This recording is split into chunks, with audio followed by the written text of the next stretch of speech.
नमस्कार, आप देख रहे हैं सवाल आपका और आपके साथ मैं हूं कायनात अंसारी। मिलावट का खेल, कानून भी फेल।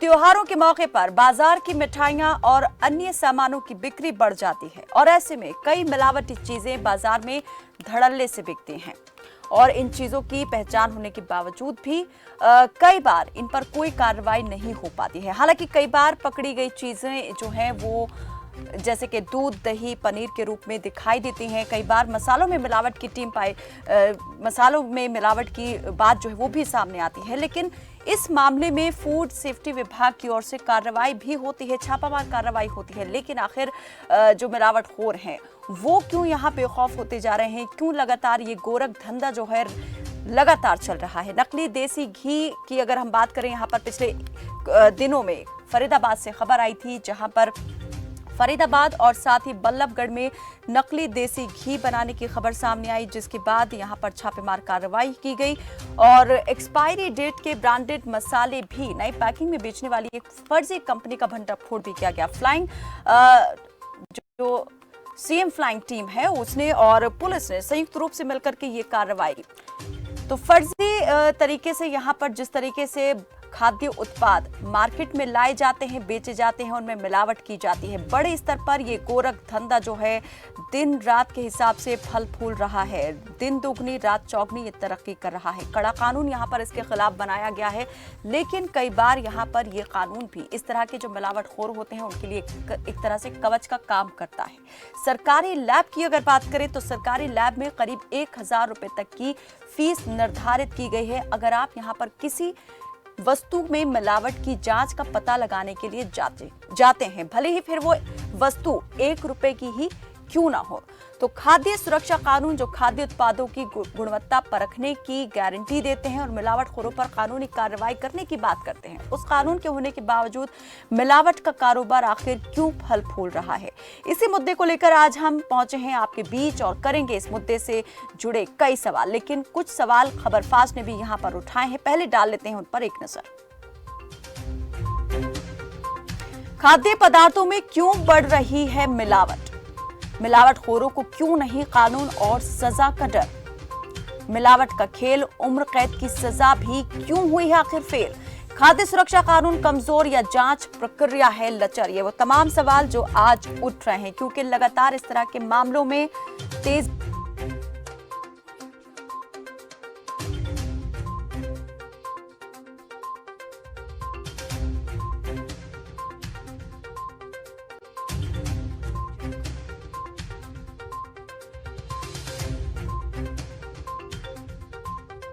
आप भी हमारे साथ जुड़ सकते हैं मिलावटखोरी के इस खेल से। अगर आप भी यहाँ पर दो चार हुए हैं, इस धंधे का आप भी अगर शिकार हुए हैं, तो आप भी हम तक अपनी बात पहुंचा सकते हैं, अपनी राय, अपना सुझाव दे सकते हैं। आखिर क्यों ये कारोबार लगातार बढ़ रहा है? आप क्या सोचते हैं इस बारे में? क्या कारण है इसके पीछे के? अपनी बात हम तक पहुंचा सकते हैं। नंबर हम आपको दिखाते रहेंगे कार्यक्रम के दौरान भी, लेकिन आज इस वक्त जो जिम्मेदार हमारे साथ जुड़ चुके हैं, जो विशेषज्ञ हमारे साथ जुड़ चुके हैं, उनसे बातचीत हम शुरू करते हैं। इस वक्त हमारे साथ डॉक्टर दिलेश सिंह मुल्तानी जुड़े हैं, आप पूर्व सीएमओ हैं, और डॉक्टर आशीष कांत जैन जो कि एपेक्स टेस्टिंग रिसर्च लेबोरेटरी में जो है वो कार्यरत रहे हैं। बहुत स्वागत है आप दोनों का ही हमारे साथ इस कार्यक्रम में जुड़ने के लिए।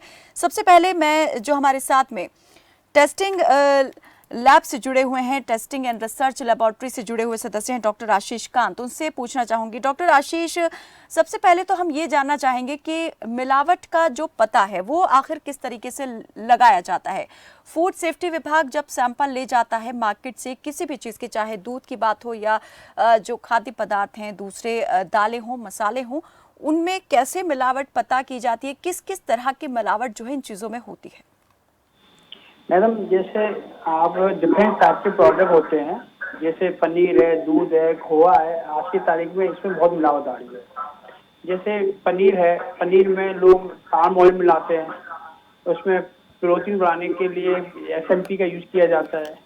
इसके अलावा डिफरेंट टाइप के ऑयल मिलाए जाते हैं जिससे उसकी फैट बढ़ जाए। इससे क्या है, ये मिलावट होने से क्या होता है कि जो उसकी गुणवत्ता होती है ना, जो जितना उसे प्रोटीन देना है, जितना उसे खाने ताकत वाला प्रोडक्ट देना है, वो मिल नहीं पाता।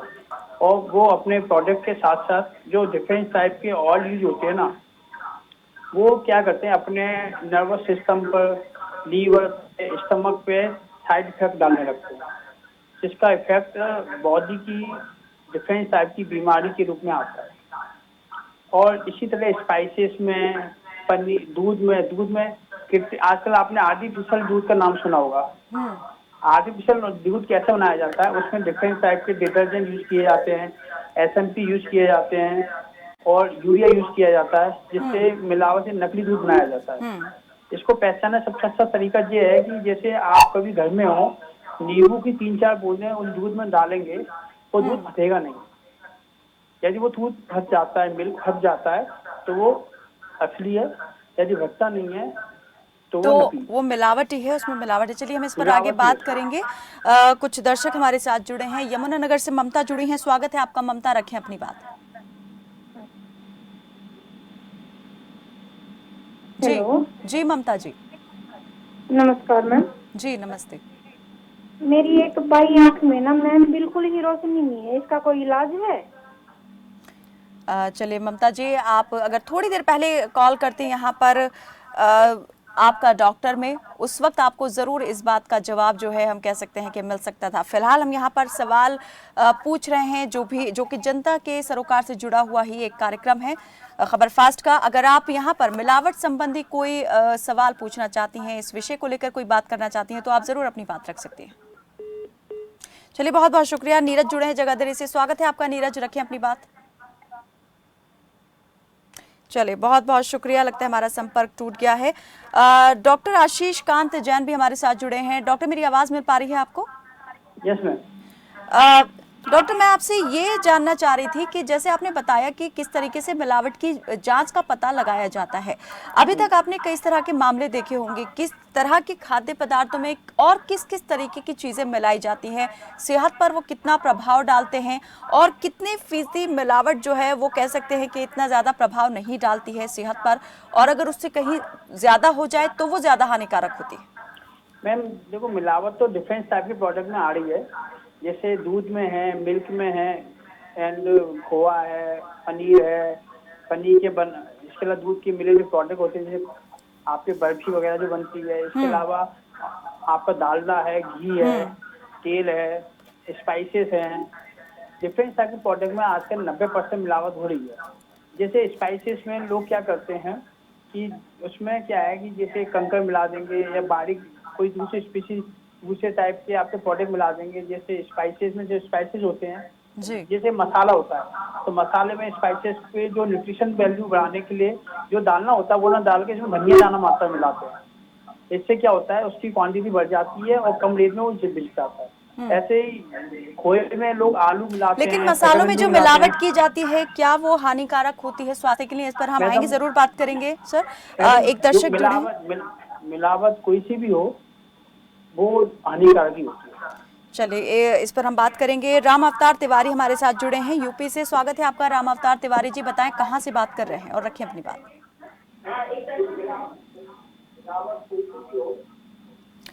तिवारी जी अपनी टीवी की आवाज को कम कर दें और जल्दी अपनी बात रखें। Thank you.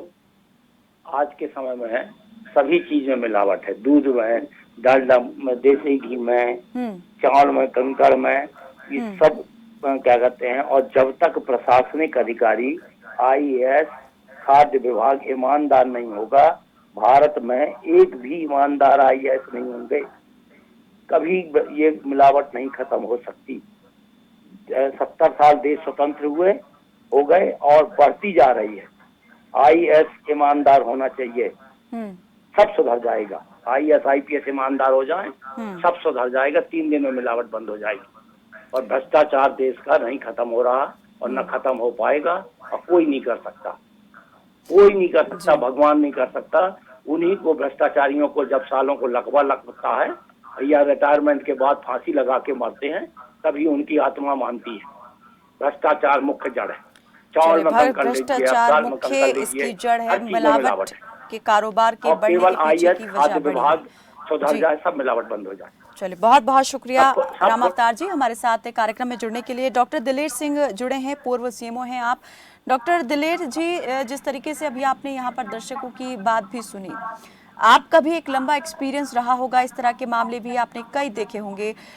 तो कैसे यहाँ पर कार्रवाई होती है इस तरीके के मामलों में, कैसे कितना लंबा ये सारा प्रोसीजर है, और आखिर क्यों जो मिलावटखोर हैं वो इतनी आसानी से बच निकलते हैं? आप इसके पीछे का क्या कारण मानते हैं? क्या आप भी मानते हैं कि जो करप्शन है वो इसके पीछे की मेन वजह है? सबसे पहले तो मैं सभी को नमस्ते करता हूँ। मैम, आपको ये देखने वाली बात है कि ये जो फूड सेफ्टी है और अडल्ट्रेशन है, ये 1954 में पहला एक्ट बना था। उसमें that was prevention of food adulteration act.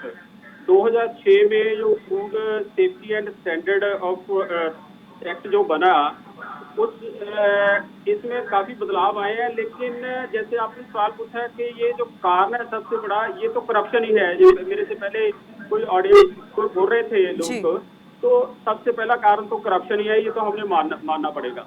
और ये करप्शन किसी एक जगह पे नहीं है, ये करप्शन नीचे से लेके ऊपर तक। और जो लोग इसको माना जाता है कि फूड होता है फार्म से लेके फैक्ट्री टू फोक तक, मतलब बनाने से लेके ट्रांसपोर्ट तक, स्टोरेज करने तक, और उसको खाने वाले, उसको बनाने वाले। मैं एक ही वर्ड यूज करता हूँ, जान है तो जहान है। लेकिन उसमें सभी लोग इन्वॉल्व हैं, ऐसा नहीं है कि उसमें सिर्फ सरकारी ऑफिसर ही इन्वॉल्व हैं। उसमें जो लोग फूड को बना रहे हैं वो भी ऐसे ही इन्वॉल्व हैं। आज जो सबसे पहले जो फूड की अडल्ट्रेशन स्टार्ट होती है वो फार्म से शुरू हो जाती है। जितने खाद्य हैं, जितनी उसमें कीटनाशक हैं, जो फार्म जहाँ से प्रोड्यूस होनी है वहाँ से लेके उसको बाद में अडल्ट्रेशन करनी है। जैसे अभी बता रहे थे कि जैसे दूध में लोग पानी मिलाते हैं, पानी मिला लें तो शायद थोड़ा सा काम चल जाएगा, लेकिन उसमें केमिकल्स बनाते हैं जो कैंसर का काज बनते हैं। लोग मिठाइयाँ खा रहे हैं, उसमें इतना रंग डाला जाता है, इतना केमिकल्स डाले जाते हैं, वो सब बड़ी बड़ी बीमारियां का कारण बनते हैं। छोटी छोटी बीमारी, टटिया उठने से लेके कैंसर तक ये बीमारी हो रही है। ये तो इसका मेरा कहने का मतलब है कि हम लोग सभी इन्वॉल्व हैं। अब पीछे से जब मैंने सिविल सर्जन था, अभी मैं रिटायर हुआ हूँ, तो मैं लोगों को जब एजुकेट कर रहा था तो मेरे को लोग कह रहे थे कि ये तो रवायत है, ये तो हमने करना ही है। अगर आपको इस बात का पता है कि जो मिठाई खाने से या कोई गंदगी वाली चीज खाने से बीमारी लगती है, तो उसको आप मत खाओ, या उसको कम खाओ, या उसको अच्छी क्वालिटी। बिल्कुल ऐसा देखा गया है, जिस चीज की डिमांड बाजार में अधिक हो जाती है उसमें मिलावट भी बहुत ज्यादा जो मात्रा में है वो की जाने लग जाती है। बहुत ज्यादा मिलावटी चीजें बाजार में बिकनी शुरू हो जाती हैं। लोग और इस बात की परवाह भी नहीं करते हैं कि उनकी सेहत पर उस मिलावटी चीज का क्या असर पड़ेगा। इस पर हम बात करेंगे। कुछ दर्शक जुड़ गए हैं इसी बीच हमारे साथ। कुलदीप यमुनानगर से जुड़े हैं, एचएस अधिकारी दिल्ली से हमारे साथ जुड़े हैं। स्वागत है आपका कुलदीप, रखिए अपनी बात। नमस्कार कायना जी नमस्ते मैडम जी। मैं बहुत दिन से सोच रहा हूँ इस मिलावटखोरी के बारे में कोई आवाज उठा। ये जो शहर में मिठाइयाँ नहीं है जी, दूध भी नकली है, पनीर भी नकली है, खोआ भी नकली है, और घी भी, देसी घी भी नकली है। यहाँ तक कि सरसों का तेल भी नकली है। कोई उसके बारे में जांच नहीं करता मैडम जी। जो जांच करने वाले हैं ना, मिलावटखोर उनके लोग मिले हैं, फिर जांच करागा कौन? आपका बहुत बहुत धन्यवाद, आपने आवाज उठाई मिलावटखोरी के ऊपर। ये बिल्कुल बंद होनी चाहिए। सरकार तक आप आवाज चाहो, या आम जनता की आवाज है। इससे जो देश बर्बाद है, लोगों का स्वास्थ्य खराब है, ये बहुत गलत बात है। मिलावटखोरी थोड़े मुट्ठीभर लोग हैं और सारे देश का स्वास्थ्य खराब कर रहे हैं। ये आप बहुत अच्छी आपकी सोच। बहुत बहुत शुक्रिया कुलदीप हमारे साथ जुड़ने के लिए। एचएस अधिकारी दिल्ली से जुड़े हैं, स्वागत है आपका। अधिकारी जी बताएं, दिल्ली में कहां से बात कर रहे हैं आप और क्या कहना चाहते हैं? नमस्कार, मैं लोधी रोड से बोल रहा हूँ जी, दिल्ली के लोधी रोड से जी। हमारा ये है सोचना है कि जो ये जितने भी इस बार मिलावट होती है, इसमें जो कंज्यूमर है उसकी अप्रोच जो है होनी चाहिए लैब तक, और वो लैब तक इस तरह होनी चाहिए कि उसमें फ्री ऑफ कॉस्ट हो या नॉमिनल रेट हो जी। क्योंकि होता है कि अब एक चीज मैं आपको एग्जाम्पल देता हूँ। एक दिल्ली के अंदर पनीर है, 170 से शुरू होता है और 320 तक जाता है ना। और हर कोई ये दावा करता है कि हमारा पनीर सही है ना। अब वो आप ओखला मंडी में जाएं, चाहे आप मदर डेयरी पे जाएं जी, और टोन दूध है, मदर डेयरी के अंदर आता है। अब हम ठीक है, वो दावा करती है कि मदर डेयरी की बहुत अच्छा दूध है हमारा, लेकिन मान लीजिए हमें कोई उसमें डाउट है तो हम कैसे जो है टेस्ट कराएं, क्योंकि टेस्ट इतना महंगा है, इसको कराना मुश्किल है। तो आदमी सोचता है कि फ्री हो जाओ, कोई बात नहीं, रहने दो, चल रहा है करने दो। तो क्यों ना गवर्नमेंट इसमें थोड़ा सा करे कि ठीक है, जो कॉन्शियस कंज्यूमर है, जो इस चीज को जानते हैं और कोशिश करते हैं कि अपनी बात को आगे कंसर्न अथॉरिटी इस बारे में भी जागरूक किया जाए लोगों को। बिल्कुल अप्रोच तो करके उनको लैब का वो करे ना, विस्तार होना चाहिए टेस्टिंग लैब्स का, और उसके बारे में लोगों को अवेयर भी किया जाना चाहिए। और इसमें जितना हो सके सरकार को ये कदम उठाना चाहिए कि जो भी जांच कराने पहुंचे उपभोक्ता, वो जांच फ्री ऑफ कॉस्ट होनी चाहिए। बहुत बहुत शुक्रिया और बहुत अच्छा सुझाव आपकी तरफ से अधिकारी जी। और इसी बीच एक और दर्शक भिवानी से जुड़े हैं हमारे साथ, महावीर। स्वागत है आपका महावीर जी, रखें अपनी बात। जी नमस्ते। नमस्ते जी महावीर जी, रखें अपनी बात। जी देखिए, जो ये त्योहारों के ऊपर खाली जो है सरकार सख्ताई करती है, इससे काम नहीं चलेगा। और सरकार को 12 महीने इस मामले में सतर्कता बरतनी होगी और खाना पूर्ति न करके अगर कर्मचारी अगर अधिकारी तो अफसर है, अगर इस चीज की सख्ती से लागू करे तो मिलावट को अपने आप टूट जाएगी। और खाली मिठाई नहीं, मसालों में बहुत मिलावट करते हैं दुकानदार लोग। जी बहुत बहुत शुक्रिया महावीर जी हमारे साथ जुड़ने के लिए और अपनी बात हम तक पहुंचाने के लिए। एक और दर्शक चरखी दादरी से वेद प्रकाश जुड़े हैं, स्वागत है आपका, रखें अपनी बात। नमस्कार जी नमस्ते। मैं एक आपने बताया भाई कानून भी फेल है, तो इसके बारे में मैं कानून बनाता कौन है? कानून विधायिका हमारे देश की संसद, बिल्कुल। उसको लागू कौन करता है? कार्यपालिका। अब मैं इस विधायिका और कार्यपालिका के बारे में एक उदाहरण का संदर्भ समझ लेना, बस दर्शकों को और आपके माध्यम से मैं वो संदेश देना चाहता हूँ। एक इलेक्शन का समय था, हम 4-5 साथी बैठे थे, उनमें से एक जो बैठा हुआ था वो हरियाणा लेवल पर नकली शराब बनाने का काम करता है। एक मुख्यमंत्री के बेटे ने उसके पास एक आदमी भेजा कि आपको भाई साहब बुला रहे हैं, नाम नहीं लूंगा।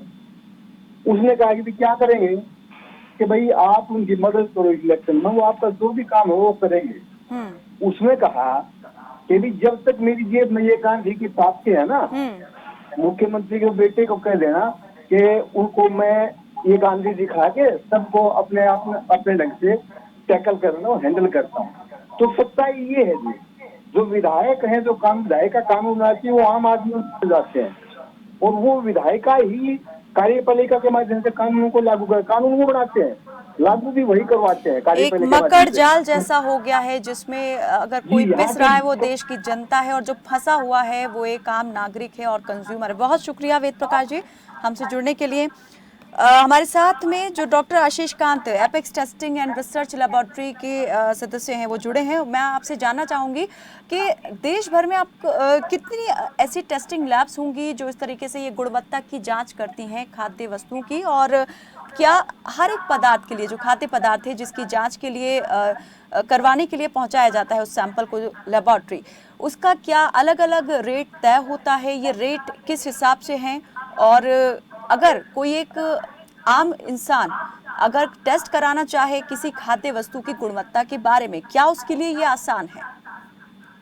मैम ऐसा है, एफएसआई वालों ने FSI food safety standard authority of India में कुछ नियम लागू किए हैं कि यदि आप उनकी लैब होती है प्राइवेट सरकारी लैब, तो वहाँ जाएंगे तो फ्री एंड कॉस्ट होता है। लेकिन प्राइवेट लैब जो होती है, जो उनमें क्या है, उनका खुद का खर्चा इतना होता है। लेकिन ये एफएसएसएआई की जो लैब्स हैं वो कितनी है, क्या आपको लगता है ये पर्याप्त है? हर स्टेट में एक मिलेगी, जो वहाँ की जैसे लखनऊ में है, भोपाल में है, कलकत्ता में है। यही आप देखते हैं कि सबसे बड़ी खामी है कि एक स्टेट में अगर एक लैब है तो एक स्टेट कितना बड़ा हो सकता है। अगर यूपी जैसे स्टेट की बात करें तो वो कितना बड़ा है। इसका भी हल निकाल दिया है।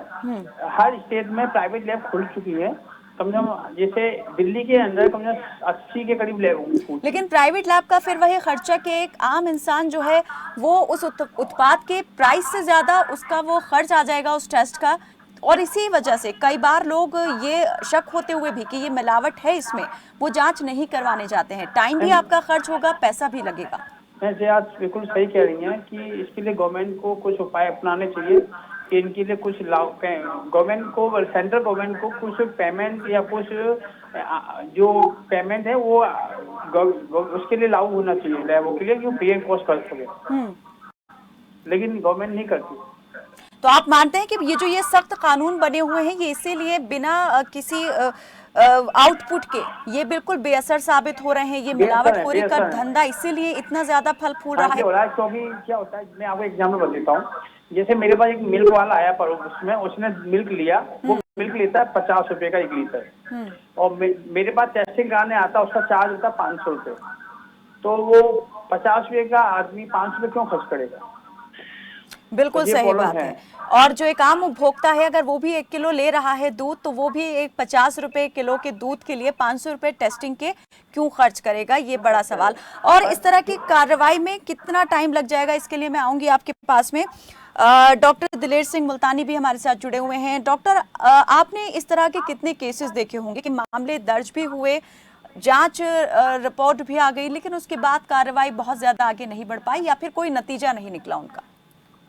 देखिए, इसको पहले समझना पड़ेगा। जैसे हमारा हेल्थ डिपार्टमेंट, जैसे मैं सीएमओ रिटायर हुआ हूँ, तो अभी जो सिस्टम चल रहा है, ये जो सैंपलिंग का सिस्टम होता है या फूड सेफ्टी का सिस्टम होता है, इसमें बहुत सारा हिस्सा हेल्थ डिपार्टमेंट से तो वैसे ले लिया गया, और इसका जो स्टेट लेवल पे है वो एक फूड कमिश्नर बना दिया गया, IAS ऑफिसर जो बना दिया गया।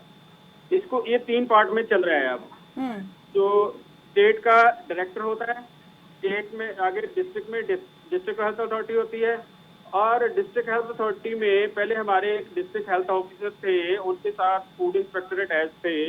अब ये उनसे ले लिया गया महकमा, और उसके लिए फूड सेफ्टी ऑफिसर बना दिया गया जब से ये जो फूड सेफ्टी एक्ट जो स्टार्ट हुआ 2006 के बाद जी। उसमें जो संशोधन किया गया है जो हेल्थ अथॉरिटीज हैं, उनका तो रोल सिर्फ सुपरवाइजरी रोल रह गया उसमें से।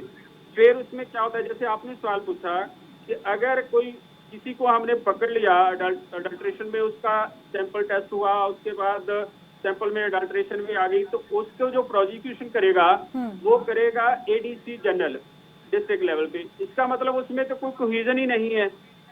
तो जो जुम्मेवार है हेल्थ के लिए, जुम्मेवार ऑफिसर है वो तो हेल्थ डिपार्टमेंट है, उसको ऊपर से कंट्रोल कर रहा है। जो सैंपल भरने वाली अथॉरिटी है वो है IAS ऑफिसर सेपरेट, और उसको प्रोसिक्यूट करने वाला है वो डिस्ट्रिक्ट लेवल का ADC। तो इनमें कोहेजन ही नहीं है आपस में, तो उसमें होगा क्या? जो लोग जिनके सैंपल पकड़े जाते हैं उसमें अडल्ट्रेशन पाई जाती है, उसके बारे में ADC जी कैसे प्रोसिक्यूट करता है उसका तो पता ही नहीं होता है हेल्थ डिपार्टमेंट को। तो हेल्थ डिपार्टमेंट यानी हेल्थ डिपार्टमेंट का रोल खत्म हो जाता है बहुत ही प्राइमरी स्टेज पर, और उसके बाद में जो कुछ आगे काम है वो जो IAS लॉबी है उसके अधिकार क्षेत्र में आ जाता है। इससे भी ज्यादा है। जैसे हेल्थ जो है वो जिम्मेवारी है हेल्थ डिपार्टमेंट की। अभी हम जो भी आदमी बीमार होगा उसके लिए जिम्मेवार तो हेल्थ डिपार्टमेंट को बनाया जाएगा। उसमें कहा जाएगा कि यहाँ पे SMO कहाँ है, इसका मेडिकल ऑफिसर कहाँ है, इसका सिविल सर्जन कहाँ है, इसका डायरेक्टर कहाँ है, लेकिन उसके पास तो पावर ही कुछ नहीं है, वो तो एक सुपरवाइजरी है। या जैसे मैं सिविल सर्जन था, तो लास्ट टाइम मैंने क्या किया था कि मैंने दिवाली से पहले बहुत सारे जो बड़े बड़े लोग थे उनके मिठाइयों के सैंपल भरवा दिए थे अपने फूड सेफ्टी ऑफिसर से, लेकिन उसके बाद क्या हुआ मेरे को नहीं, आज तक नहीं पता चला। यानी बाद में वो रिपोर्ट आगे आती ही नहीं है, आपको खुद पता नहीं होता जहां आप लोगों ने छापेमार कार्रवाई की, जो सैंपल जांच के लिए भेजे, पता ही सिविल सर्जन को पता ही नहीं चलता कि उसमें हो क्या रहा है। उसमें वो तो ADC की मर्जी है, जो नॉन टेक्निकल आदमी है उससे वो प्रोसिक्यूशन कर रहा है, वो क्या प्रोसिक्यूशन करेगा मेरे को तो इस बात की समझ रही है। जैसे मैंने कहा कि लास्ट टाइम 2019। चलिए अंतिम सवाल डॉक्टर आशीष कांत आपसे मैं करना चाहूंगी, ये जो मिलावटी सैंपल जांच के लिए आते हैं इनमें से कितने सैंपल्स में मिलावट जो है वो पाई जाती है? 100% आप मानते हैं कि अगर 100 में से मैं कहूं कि कितने % ये मामले जो हैं वो सामने आते हैं मिलावट के? यदि मैं मिल्क को लेकर चलूं तो 20% तक मिलावट है। 100% जो आपके पास सैंपल आते हैं उनमें 20% आप मानते हैं कि मिलावट होती है? मिलावट है। इसके अलावा पनीर में 80% मिलावट है, खोए में 40% मिलावट है, स्पाइस में 40% मिलावट है। लेकिन उसके दाल- बावजूद इन तमाम मामलों में क्या कार्रवाई होती है, इस बारे में ना तो फूड सेफ्टी ऑफिसर को पता रहता है और ना ही जो विभाग है उसे ही आगे कोई जानकारी मिल पाती है। बहुत शुक्रिया आप दोनों ही मेहमानों का हमारे साथ इस चर्चा में जुड़ने के लिए। तो यहाँ पर मिलावटखोरी का कारोबार जो है क्यों फल फूल रहा है, इसकी एक बड़ी वजह यहाँ पर बनाए गए वो सिस्टम है, वो तंत्र है जो अपने आप में इस कदर उलझ गया है कि अगर यहाँ पर एक चीज जांच परख के लिए आ जाए, उसमें जांच भी हो जाए, आगे किस हाथ से वो गुजर रही है, उसका नतीजा क्या निकला है, उसके बारे में खुद उसी अधिकारी को, उसी इंस्पेक्टर को, फूड इंस्पेक्टर को नहीं पता होता जिसने उस कमी या खामी को पकड़ा होता है। तो आप समझ सकते हैं कि सिस्टम अपने आप में कितना उलझ सा गया है। और अगर यहाँ पर मिलावटखोरों के खिलाफ बनाए गए कानून को प्रभावी रूप से लागू करवाया जाना है या फिर उसमें सजा दिलाई जानी है, तो इसके लिए सबसे जरूरी है कि इस सिस्टम को सबसे पहले सुधारा जाए। फिलहाल के लिए सवाल आपका में मेरे साथ बस इतना ही। आप देखते रहें खबर फास्ट। नमस्कार।